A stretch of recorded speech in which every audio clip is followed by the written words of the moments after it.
Last please देखना, क्योंकि मेरे पास एक बहुत मस्त सा मांगा रिकमेंडेशन है तुम्हारे लिए।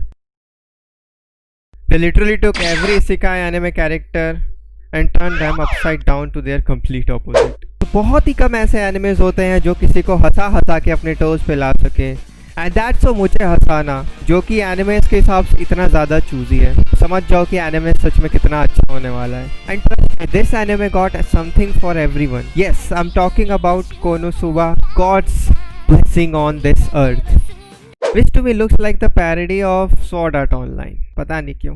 प्लीज यार अनसब्सक्राइब मत करना यार, please please. Written by Natsume Akatsuki and illustrated by Kurone Mishima. First published on Sosetsuka ni Naro, which is a Japanese user-generated novel publishing website, just like our YouTube. लेकिन वहाँ पे तुम web novels publish कर सकते हो। And उसके बाद printed by Yen Press into a light novel, and after that a manga which was illustrated by Masahito Watari. Then after that, an anime series which was made by Studio Dean, which has made other famous animes such as Fate series, When They Cry, Don't You Know I Am Sakamoto, Vampire Knight, The Seven Deadly Sins, Log Horizon, Ito Junji Collection, Rama Pupa, Is This a Zombie, and many more animes. बहुत ज़्यादा है। तुम एक चीज़ notice कर सकते हो, business plan कैसे इन लोगों ने ले किया है इस फ्रेंचाइज के लिए। पैसा ही पैसा होगा।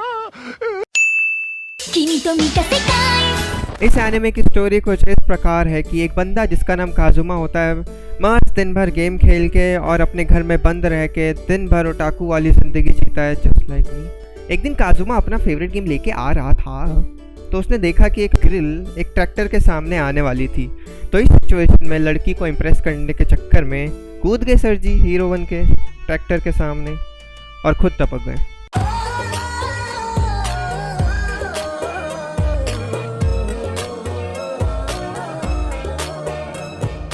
लड़की का चक्कर बाबू भैया, लड़की का चक्कर। फिर भैया जी एक इंटरनेशनल जगह पहुंच जाते हैं जहां काजुमा सर को पता चलता है कि उन्होंने किसी लड़की को ट्रैक्टर से ना बचाया। ट्रैक्टर बहुत स्लो था, लड़की हाय हेलो कर रही है ट्रैक्टर वाले भैया जी से, और लड़की को बचाने के चक्कर में जो शौक उसको लगा, क्योंकि भाई हिका के मोरी है, मतलब घर में रहते हैं दिन भर, लड़की जिंदगी में पहली बार देखी तो तुम्हें पता ही शौक लगा। तो लड़की को बचाने के चक्कर में जो शौक लगा, उससे काजुमा सर अपने पैंट में मूत के मर गए।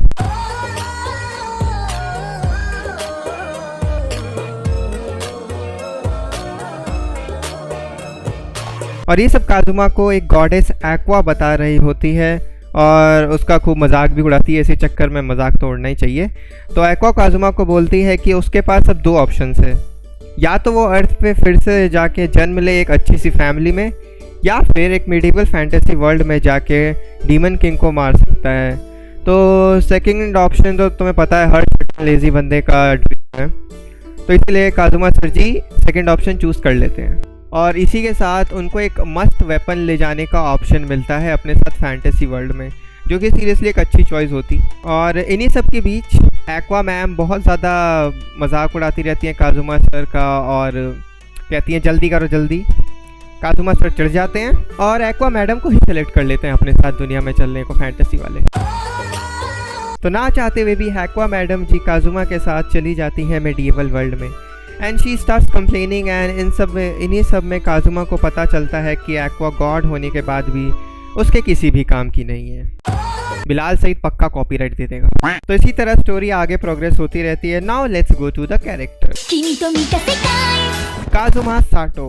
काजुमा was a hikikomori type of a guy in his real life, मतलब दिन भर अपने कमरे में रहकर गेम्स खेलना और किसी से बात नहीं करना। और यही एट्रीब्यूट हमको कई बार फैंटेसी वर्ल्ड में दिखता है जब वो डार्कनेस से पहली बार मिलता है, या फिर वो अपने कोटात्सु में हमेशा पड़ा रहता है। इन सब के बाद भी he tries really hard to change in the fantasy world, and that's really good. Another thing is he always keeps on complaining about others, and that's a little annoying, you know. But as much as he hates his teammates for their uselessness and silliness, he loves them too, you know. We can see this in many parts of the anime that he really cares for his teammates. He's a surprisingly intelligent guy and a good leader too, and we can see this in his fight against Verdia and Hans. Kazuma believes in gender equality, and सच बताऊँ ना, इसी चक्कर में मैं काजुमा को बहुत ज़्यादा like करता हूँ। इस लाइन के बाद तो मैं मतलब बिल्कुल ही पागल हो गया बंदे के लिए। मैं कह रहा हूँ भाई तू भाई है अपना। And now he is in my bro squad. Yeah. Moving on, Aqua. This is the character I hate the most in this anime. Period. अरे रुको रुको, अनसब्सक्राइब करने से पहले ये तो सुनते जाओ.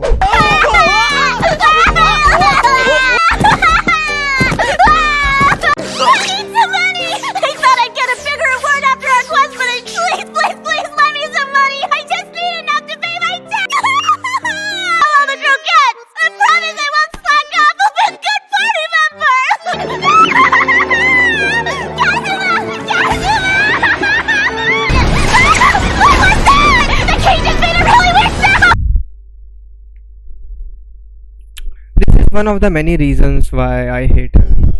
Fantasy world में आने से पहले she was a water god who helped people pass an afterlife. She is worshipped by Axis god. Aqua एक बहुत ही carefree और cheerful god है जिसको बस हमेशा खुश रहना है और दुनिया से कोई मतलब नहीं है. She is annoying as hell और हमेशा सब काम गलत करती है. And most of the problems जो भी काजुमा पार्टी फेस करती है वो Aqua की वजह से ही होता है.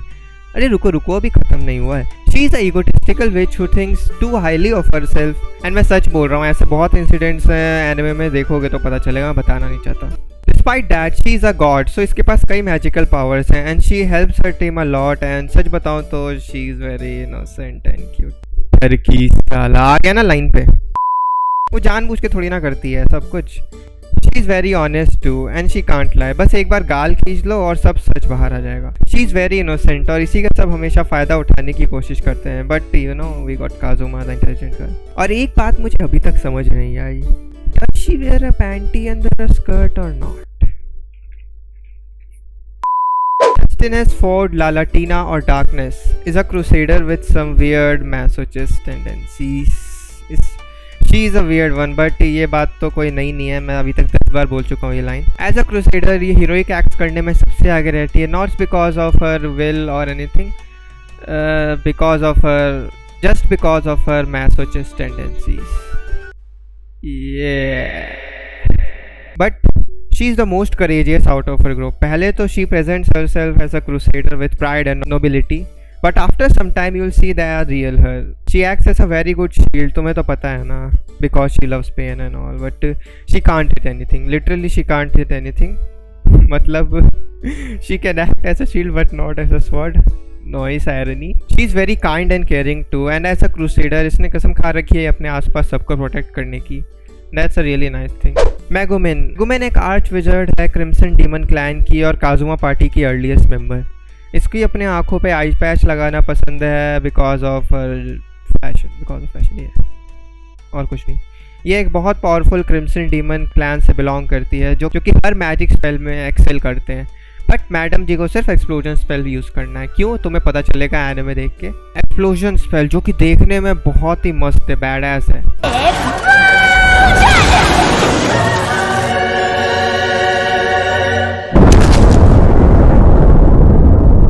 और ये मैजिक करने के बाद मेगुमिन कुछ करने लायक नहीं बचती क्योंकि वो हिल भी नहीं पाती. पूरा बॉडी का माना ड्रेन कर लेता है ना. ये देख ही रहे हो कितना बड़ा है. She is a really intelligent girl with mostly plain mood and she kind of likes Kazuma too. ये अपनी टीम, हाँ पुलिस को कॉल मत करना. ये अपनी टीम और दोस्तों की बहुत केयर करती है और हमेशा रेडी रहती है कंपटीशन के लिए. तो एनिमे में ऐसे ही बहुत सारे अलग कैरेक्टर्स हैं अपने प्रोज और कॉन्स के साथ, लेकिन वही प्रोज और कॉन्स एनिमे को फनी बनाने में बहुत मदद करते हैं. तुम देखोगे कैसे पता चले. And we got our team of liabilities. You got a drunk idiot goddess, a masochist crusader, a one-shot wizard, and a ever-lucky Hikokomon. Get out of here. और तुम्हें क्या चाहिए किसी चीज़ को अपसाइड डाउन करके फ़नी बनाने के लिए. तो यही चीज़ तुम्हें बहुत अच्छी लगेगी एनिमे के बारे में. वो लाइबिलिटीज़ से फ़न ढूंढते हैं and that's one of the nice things. और यूनिक बात यह है कि मैं बहुत ही कम ऐसे फ़नी एनिमेज होते हैं RPG स्टाइल में बेस्ड क्योंकि तुम्हें हंसा सके अच्छे से. तुम लोग जब एनिमे देखोगे ना तो तुम रियली में बहुत ज़्यादा एंजॉय करने वाले हो. हर पार्ट पे तुम्हें लगेगा मैं वहाँ पे खड़ा हूँ. जब वो लोग हंस रहे हैं तो तुम्हें लगेगा कि मैं भी उस जोक्स में पार्ट ले रहा हूँ. जब अजीब तरीके से एक दूसरे को देख रहे हैं तो तुम्हें लगेगा तुम भी देख रहे हो. मतलब तुम बिल्कुल घुल मिल जाओगे ऐसा लगेगा. और ऐसे दिखाया भी उन लोगों ने.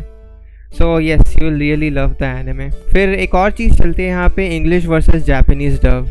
मुझे नहीं लगता कि कोई ज़्यादा डिफरेंस है. मेहनत दोनों ही लोगों ने की है, लेकिन सही बताऊँ जापानीज़ डब थोड़ा सा अच्छा है इंग्लिश डब से. लेकिन मैं दोनों में प्रिफर कर सकता हूँ देखना तुम दोनों को, तुम्हारी मर्जी जिसमें देखना है देखो, अच्छा है anime. Now let's go to art and music.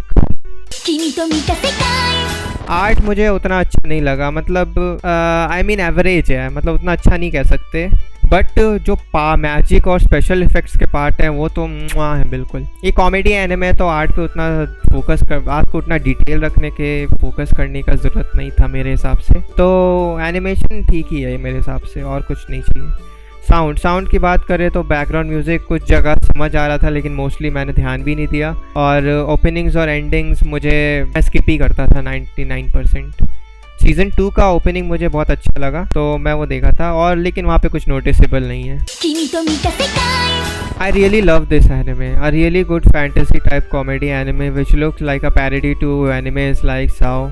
मैंने कुछ नहीं बोला, बट मोस्टली एनिमे को थीम और जो स्टोरी है वो अच्छा बनाता है, म्यूज़िक और आर्ट को छोड़ के, जो कि राइटर का टैलेंट दिखाता है तुम्हें। रियली वर्थ इट एनिमे, मैं तुम्हें 101% रिकमेंड करना चाहूँगा ये एनिमे। और यस, प्लीज़ वॉच दिस। मैं पहले जो बोला था और हाँ, एक और चीज़, मैंने जो लास्ट एनिमे रिव्यू में बोला था वो मैं इसलिए बोला था क्योंकि वो क्लीशेड एनिमे कैरेक्टर। अब तुम बताओ, काजुमा क्लीशेड एनिमे कैरेक्टर नहीं है? नहीं, बताओ मुझे। ठीक है, ये इसेकाई एनिमे है वो अलग बात है, लेकिन काजुमा यार क्लीशेड एनिमे कैरेक्टर है यार, लाइक सीरियसली ब्रो। बस उसका एक चीज़ अच्छा लगा मुझे, तुम्हें पता है क्या? जेंडर इक्वालिटी एडवोकेट है वो। हाँ, तो अब से मैं एक और चीज़ करूँगा, हर एनिमे रिव्यू के एंड में मांगा रिकमेंडेशन। मैं मांगा और एनिमे पढ़ना पसंद है, तुम्हें पता है ना मैं काजुमा 2.2 हूँ। तो इस हफ्ते का मांगा रिकमेंडेशन है 21st Century Boys।